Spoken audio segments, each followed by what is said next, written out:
On this episode, your confront and communication.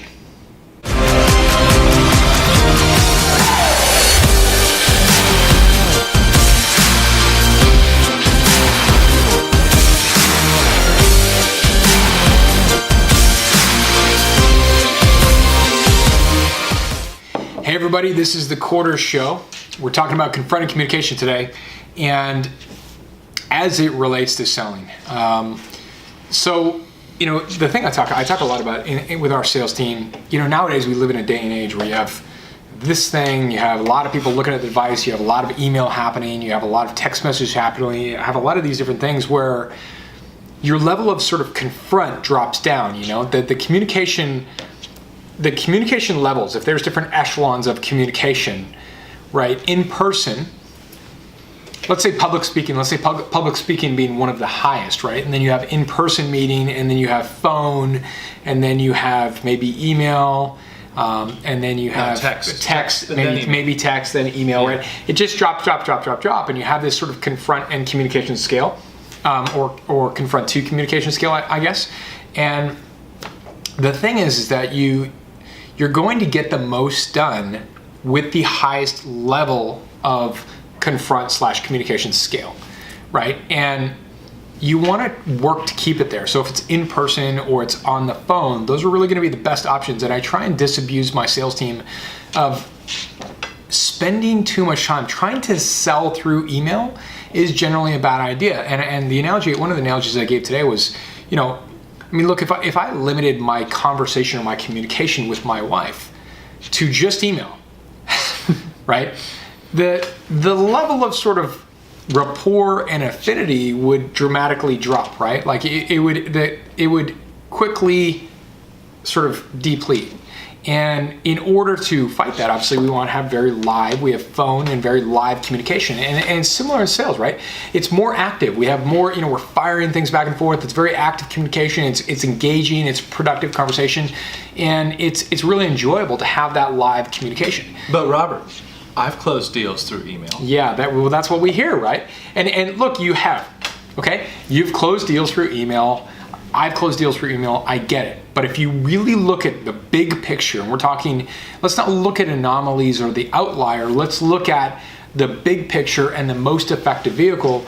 What you're going to find is when you have to choose the platforms or you choose the models that are the highest level of confront and communication, the confront to communication scale. And it's a dangerous thing to get stuck behind your email, stuck behind your computer. And the thing is, maybe it's fine for 1 and 2, like maybe you have a phone call and then you fire off an email and you send some proposals through the email or some examples. But the danger is when you start hiding behind your email and you start slinking into your email, and the most of the work, most of the time, most of the things that you're doing is all behind email. And next thing you know, you're avoiding people's phone call. You don't call people. They don't call you, and different things like that. And people sort of just drop to a lower level of communication, a lower level of confront.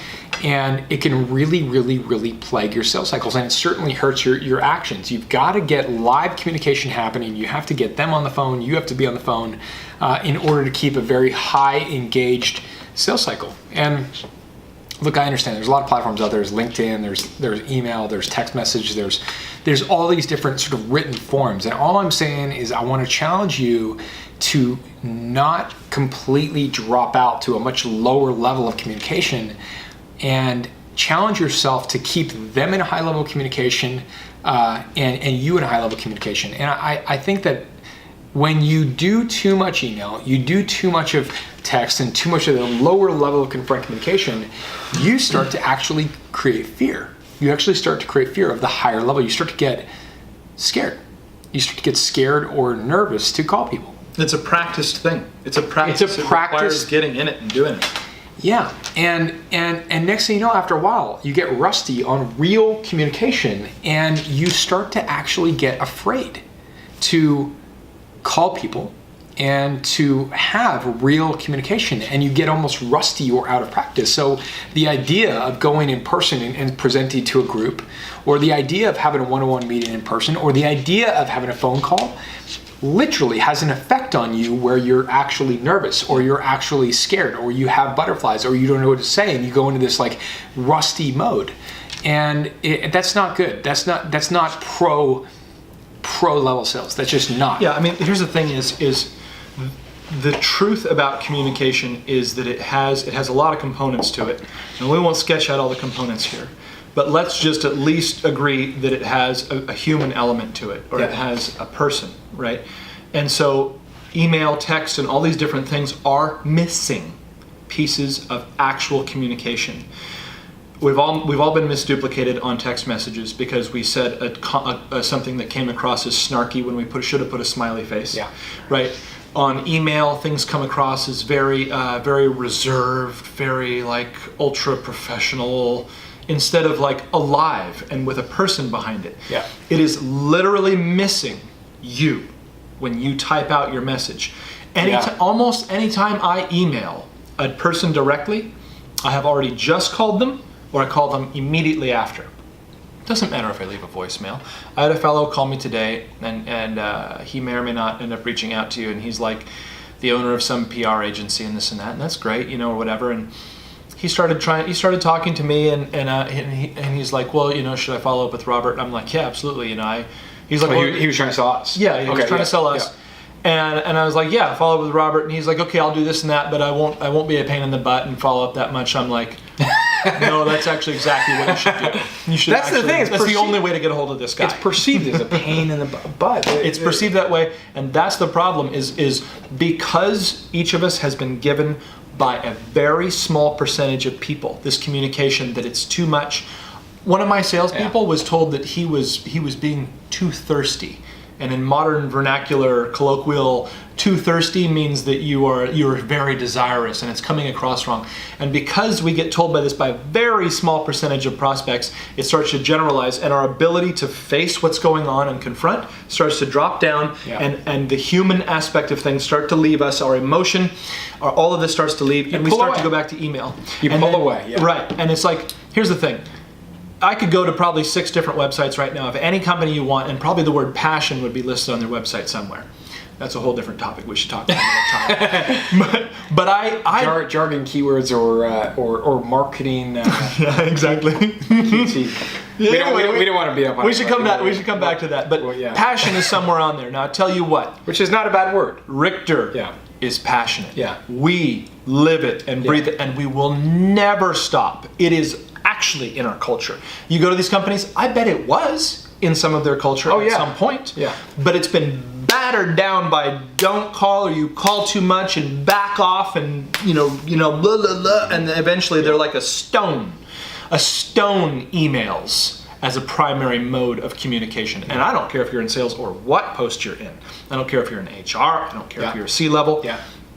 Let's become human again here. Yeah, no doubt. And the thing is, if you really needed a product or service, like it was really right for you, and let's say you're being resistive, like at the end of the day, you're going to be thankful that you were kind of like the person brought you into communication, literally brought you up at the finish line. After you're like, you know what? Thank God you twisted my arm. I've had that. Thank God you kind of twisted my arm and got me to do this, because if it wasn't just for me, I wouldn't have done it. I'm guilty of that myself. I've actually done that, and I've been very happy that somebody sort of went the extra mile to take me over the finish line. And I think that. I know it's a complete mistake to allow that to sort of cut your reach, if you will, of doing those methods, doing those high confront methods, the in-person, the phone meeting, different things like that, because somebody slapped you once or twice. And so you get slapped, and then you go in agreement, and everybody's now in communication via email. But again, going back to the analogy with your wife or your husband or whatever, can you just imagine if the entire relationship banked on just email? How that would turn out after like a 14-day period. Mm-hmm. You'd be kind of done. You'd be in big trouble. It wouldn't work. Yeah. You need live communication. It's no different in business. It's no different in sales. Humans are humans are humans. It's the same thing. And if you drop that out, you're dropping out a fundamental platform or a fundamental avenue of real communication. It's crazy talk. So don't just get mired down or stuck behind your computer, just email, maybe a text, different things like that, your cycles are going to be slow. The runway is going to be too long, and your percentage is going to go dramatically down. Can you close a couple deals in email? Of course you can. Of course you can. You're going to pop a few I've deals. done it, Robert. I've closed deals on email. I know. Even one on text. Look, we've all done it. It's good. It's awesome. That's great. But don't let the outlier or the anomaly or the 5% or 10% start painting. You use that to justify the bigger picture. You're like, I've closed before, and then your numbers get all bugged up. And people are slow on email, by the way. They don't respond that fast on email, and you're like, oh, I don't know. People are not responding. Oh, they've gone dark. Oh, this. It's like I have 22,000 emails in my inbox right now. I don't know. I've got like 10 because I manage mine and I delete things. I handle a lot of them, but I swear to you, right now I have 20. And I'm organized, and I have 20. I looked the other day. I was like, "There's 22,000 emails." It's a whole different episode, Rob. That's a whole different episode. We're off topic. You get the idea, though. It's like that's a lot of email. That's a lot of email. That's a lot of email. Yeah. I was actually trying to I was thinking about how I'm going to get rid of it. That's good. You should. I handle the obviously. I'm emailing you, okay? Yes. Get your emails. But you should call him if you want to reach him. He's got 22,000. There's actually the lesson. He's got 22,000 emails. Conversely, 3.5 years ago, this guy told me he had 300 emails in his inbox. How many now phone he has calls? 22,000. How many phone calls? How many phone calls? Do you know what? Here's a secret for you. I'm the CEO of Richter, yep. Right? I try not to throw around titles and all of this stuff. It doesn't mean anything other than for this. Nobody calls me, right? You sit there and think, oh, CEO, he's probably getting called. I got a call from a sales guy to a sales guy. What does he think I'm going to do? They think they're... let me pull out the Richter Amex. They think people are calling them all the time. And they're call getting this sold guy. All the time. You know what? I don't hear from them. And he's the one guy they need to call. Nobody calls me. So... Would you mind passing it along to Robert? Call him! Nobody calls me. So, I get a ton of emails. I get a ton of emails and stuff like that. And I just think that people have dropped out there. I think they're afraid. Yeah. I think they're afraid. And I think they dropped out of communication. They've dropped out their Confront for communication. And they're defaulting to a lower level of communication. Yeah. So that's the lesson for today. Just get back on the horse. Get back in a top level, a higher level of communication. Make friends, make yourself known, connect with people, and it's and push through that resistance. You're going to get some pushback. You're going to get some stuff here and there because people, quite frankly, people are kind of reducing these things, and computers, unfortunately, even though I love them, they're reducing the level of communication. And you'd think it's the other way almost. You'd think it's increasing the level of communication. I don't think it is. I think it's reducing the level of communication. Even though I love these and I love all the different things you can do. You got your Snapchat, Instagram, LinkedIn, all the different things, all the stuff that's going on. That stuff is very cool. I love text message, huge fan of text message, but the level of communication is dropping. And it's up to you to keep them at a high level of communication, keep yourself at a high level of communication. And the more you do it, the fear, the anxiety, the nervousness, the insecurity. I'm calling him too much. The whatever, all that stuff just goes away because it becomes native and natural to you. And then after a while, just pick up the phone. It's just it's just a natural thing that you do. It's not a big deal because you get more practice. You leave great voicemails. You make great phone calls. You have great productive conversations, and you just end up getting good. Like anything, like Malcolm Gladwell's book. He talks about in Outliers. He talks about the 10,000 hours and. Look, you got to put in 10,000 hours on communication. You need to put in 10,000 hours on talking, on communicating, and at that level, you become a complete master. Yeah, like I'm bringing up a couple new sales guys, and one of them's doing great, and another one's coming up, and the new guy, his spoken and written communication is pretty bad. and to me, I've been doing this now for almost 5 years. I'm like, how can this be? He's a really smart dude and really good and outgoing and very cool. But he sends me an email he's going to send and I rewrite the whole thing because it's just terrible. Or he tells me what he's going to say and I'm like, instead, go ahead and say this whole thing instead. And it's like, so you got to practice. You got to put in those hours because I can't even fathom. I'm sure I was just like him. Oh, no question. I was the exact same. As was I. Yeah. We all were. Right. We all put in those hours. Put in the hours. Of talking, communicating, because if you don't, you're going to get rusty and you're just going to drop down to some rookie level. Yeah. Yeah. So there you go. Hope you enjoy it. Hope you enjoy the content. Subscribe to the show. Follow us on Twitter at The Quarter Show and hashtag The Quarter. Go ahead and ask questions, different things like that. I think the comments were blocked. We're getting that fixed, so you can leave comments and things like that. We'll have more coming at you soon, okay? Thanks very much.